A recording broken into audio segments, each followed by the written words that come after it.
Il y a, on le sait, des activités sportives plus risquées que d'autres. La Formule 1, c'est légèrement plus risqué que le curling.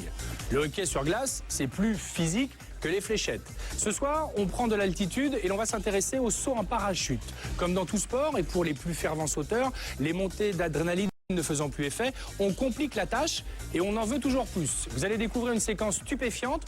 Le parachutisme est déjà en soi un sport impressionnant, mais quand on décide d'exploiter au maximum dans le cadre d'un record cette activité de plein air, voilà ce que ça donne. Attention. Nous voilà donc au Japon où cet homme va tenter l'impossible. Se jeter d'un avion à la poursuite de son parachute qui aura été lesté et largué avant lui.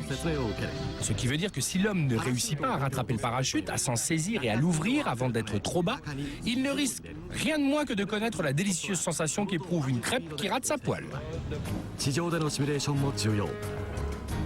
Il effectue ici les dernières vérifications sur le lest contenant la toile qui va lui sauver la vie. Le record est donc simple, attendre le plus tard possible pour rattraper et ouvrir son parachute en se jetant d'un avion volant à 3500 pieds d'altitude, soit 1067 mètres. La tension peut se lire sur son visage. Il a souvent répété son saut avec un parachute de secours, mais aujourd'hui, il n'a pas le droit à l'erreur.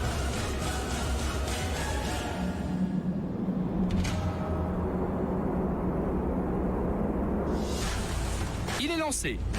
Il n'a qu'un peu plus de 40 secondes pour relever le défi. On le voit se rapprocher doucement du parachute. Ce record a déjà été réussi dans les années 80 par un cascadeur américain. Notre recordman ne peut pas battre le temps établi, mais juste l'égaler, puisque le parachute est ouvert à la dernière limite.